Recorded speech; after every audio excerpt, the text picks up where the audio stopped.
Hello, this is iMathit with Samuel Oke, and this channel is dedicated to helping young mathematicians reach their full potential as soon as possible. So in this lesson, we will be focusing on partial fraction. This topic in mathematics is intended to reduce more complex fraction into simpler forms. So this is going to be a series of lessons. So because I know you might not be interested in seeing more than one example studied in one single video, so I have split the example into smaller videos such that you can watch only one of them if it's okay by you. But interestingly, we have four types of partial fraction. The four types of problem you could combine include: the first one is the simple linear factor, the second one is the repeated linear factor, the third one is the quadratic factor at the denominator, and the fourth is the improper fraction. So each of the parts of this video will focus on some solving problems that are of this type. So this is the first of the series of the lesson. So in this lesson, we will be focusing on how to solve partial fraction of this type, of the type simple linear factor. We call this type simple linear factor because the denominator can be reduced into simple linear factors. So the problem is usually of this form. So look at this problem. We have to solve partially, and we have 3x all over x squared plus 5x and minus 14. So you will notice here we have a much complex expression because it has a quadratic as its denominator. So this fraction can better be expressed as the sum of two smaller fractions, and that is what we intend to do. So but to do that, first thing, let us break down the quadratic that we have at the denominator down there first. So to do that, we need to look for a factor of negative 14. We look for two factors that we sum up to give positive 5, which is the coefficient of x in the middle. So we can try 7 times 2, and that could be negative 7 and plus 2, and it could be plus 2 and negative 7.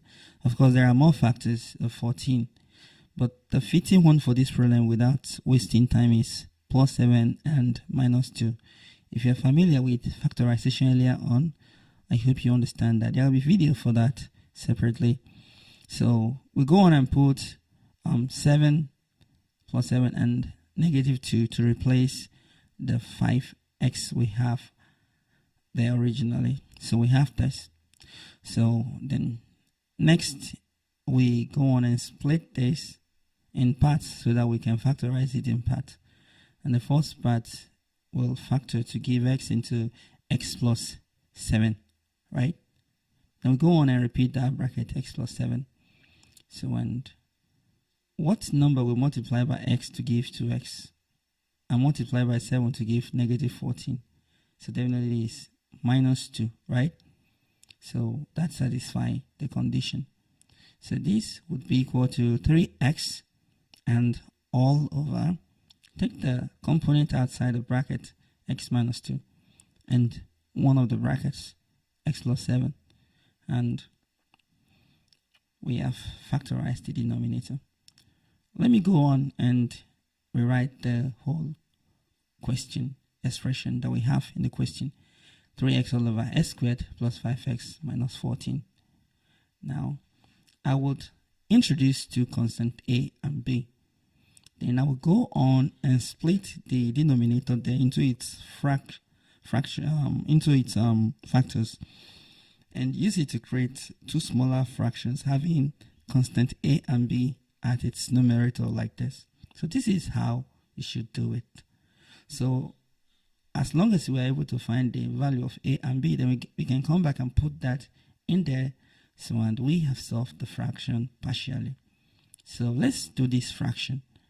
x minus 2 in there, it will be x plus 7, and we multiplied it by the a at the numerator. And we'll do the same thing for this side.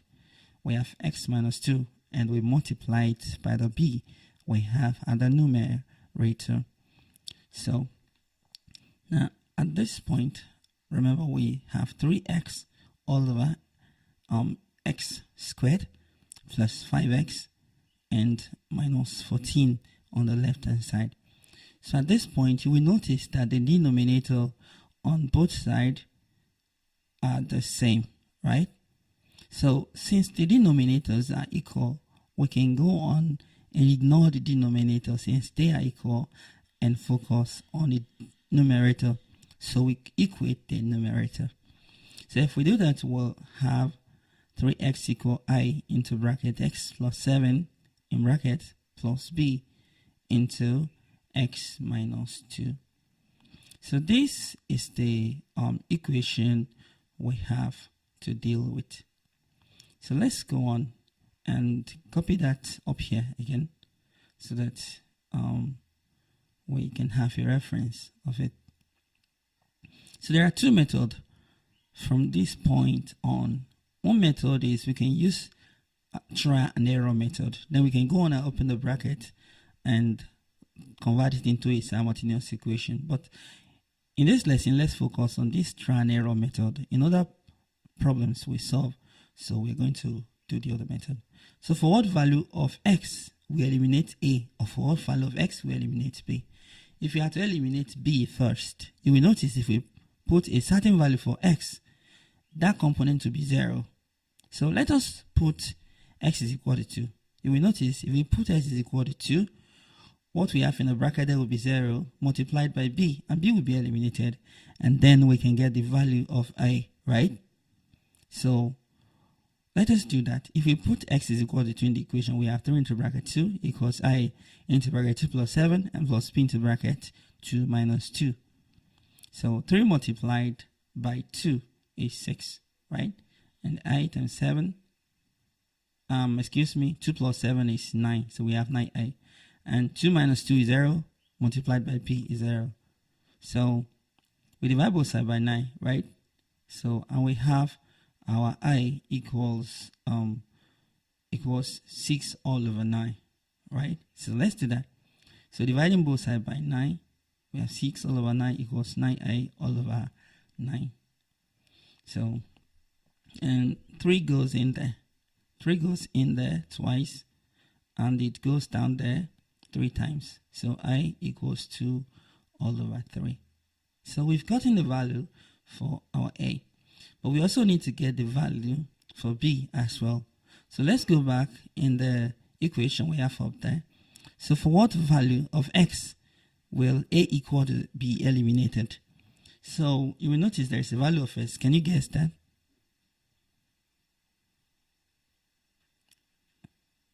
So if we put x equal -7, you will notice that what we have in the bracket there will be 0 and a will be eliminated. So let's do it. So we have 3 into bracket -7 equals I into bracket -7 plus 7 and plus b into bracket -7 -2, right? So 3 times 7 times -7 is -21. So that's a into bracket 0, right? So and plus b into bracket is -9. So you see that. So you can see from here we are able to eliminate I. So -21 equals -9b, right? Now we have go on and divide both sides by -9, and we have -21 all over -9. 3 goes in 21 7 times and in 9 3 times, and this is our value for b. So all we have to do now is go on and put the value in the original place where we put the constant. So 3x all over s squared plus 5x minus 14 equals our a all over the first factor, x minus 2 plus the b, so all over the second factor, which is x plus 7. So let's put in the values. I is 2 all over 3, right? So all over x minus 2 and plus b, which is 7 all over 3 all over x plus 7, right? So this is conclusive enough, but if you want, we can go on and simplify that further. So we have 2 all over x into bracket x minus 2 and plus 7 all over 3 into x plus 7. And there you have it. We have been able to solve that complex fraction partially. So, and that is it for this lesson. So look out for the other example in the next video. And until next time, keep mathing it, keep winning.